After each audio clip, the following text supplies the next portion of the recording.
Year 1433 CE. वीर बांकुरों का तीर्थ मेवार। तत्कालीन महाराणा मोकल सिंह की हत्या महाराणा खेता के दासी पुत्र चाचा और मीरा कर देते हैं। मुस्लिम आक्रमणकारियों से जूझता हुआ मेवार एक क्रूशियल टाइम में अपने महाराणा को खो देता है। फिर उस समय सुदृढ़ होते मेवार के गौरव और कीर्ति को एक्सपोनेंशियली बढ़ाने महाराणा कुंभा सिंहासन पर बैठते हैं।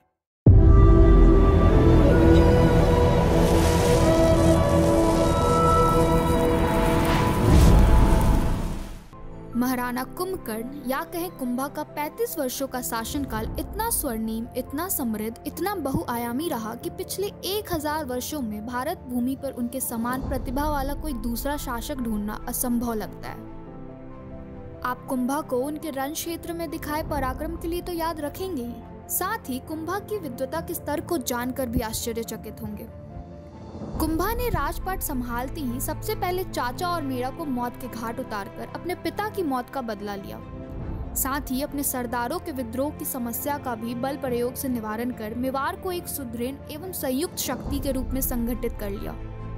वो शक्ति जो केसरिया ध्वज हाथ में लिए किसी भी शत्रु का अभिमान चूर करने को तैयार थी।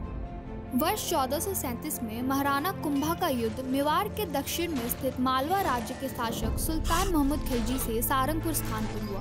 कुंभा ने इस भीषण युद्ध में सुल्तान को बुरी तरह पराजित किया। मोहम्मद खिलजी युद्ध छोड़कर अपनी सेना के साथ अपने राज्य की ओर भागा। कुंभा ने मालवा की राजधानी मांडू तक उसका पीछा किया और उसे बंदी बनाकर जेल में डाल दिया। 6 महीनों तक कैद में रहने और कुंभा के सामने नाक रगड़ने पर मोहम्मद खिलजी रिहा हो पाया था।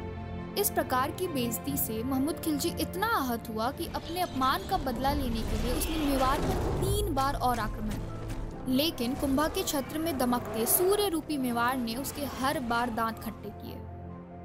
कुंभा के समय के मेवार के पड़ोसी राज्यों की स्थिति समझे तो एक तरफ स्थित मारवा के राव जोधा से कुंभा का संघर्ष घनिष्ठ मैत्री में बदल चुका था, तो दूसरी तरफ बूंदी तक के राज्य मेवार के अधीन सामंत थे। इस प्रकार कुंभा के शासन में मेवार एक मजबूत राजनीतिक शक्ति के रूप में भारत के पटल पर स्थापित हो गया। उस समय नागौर पर मुस्लिम सत्ता स्थापित थी। वहां हो रहे उत्तराधिकारी संघर्ष में से एक पक्ष यानी शम्स खान ने कुंभा से सहायता मांगी। कुंभा ने नागौर पर आक्रमण कर मुजाहिद खान को हराकर भगा दिया और शम्स खान को मेवार के अधीन दुर्ग पुनः निर्माण न करने की शर्त मनवाकर गद्दी पर बिठा दिया। लेकिन शम्स खान ने अपनी शर्त को तोड़ दिया, जिससे कुंभा बहुत क्रुद्ध हुए। उन्होंने अपनी सेना के साथ नागौर पर आक्रमण कर दिया। शम्स खान ने गुजरात के सुल्तान से सहायता मांगी, लेकिन कुंभा ने दोनों सेनाओं को बुरी तरह हराकर नागौर से जान बचाने को मजबूर कर भगा दिया।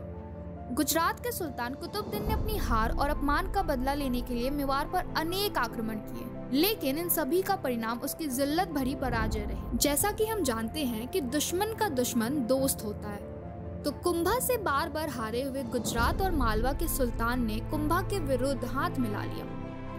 दोनों सुल्तानों की संयुक्त सेना ने मिलकर डबल फ्रंट से मेवार पर आक्रमण कर दिया, परंतु इसका परिणाम भी वही रहा जो आप सोच रहे हैं।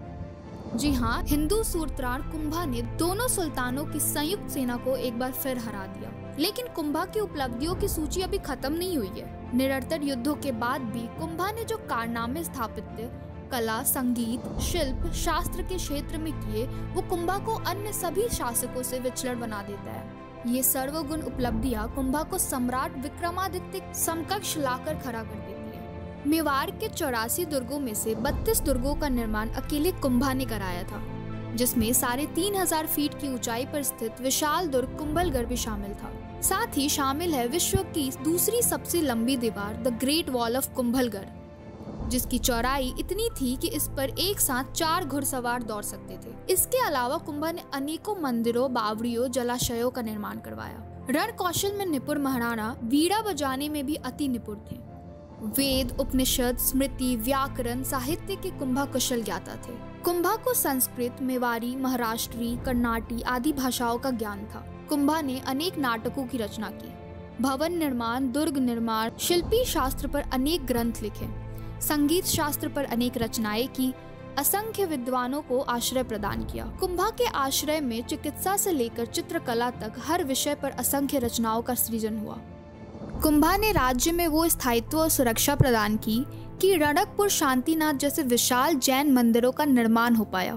35 वर्षों की शासन में कुंभा न तो एक भी युद्ध हारे, और इतने युद्धों के बावजूद भी हर एस्पेक्ट में कुंभा का इस लेवल का एक्सपर्ट होना निश्चित ही सोचने पर मजबूर कर देता है कि क्या कुंभा वास्तव में एक सामान्य इंसान थे या कोई सुपर ह्यूमन।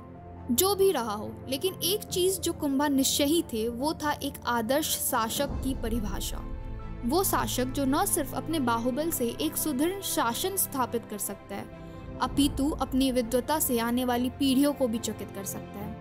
साथ ही जन सामान्य के हित के वो हर कार्य करता है जो प्रजा के भरण पोषण सुरक्षा के लिए आवश्यक है। कर्मण्येवाधिकारस्ते मा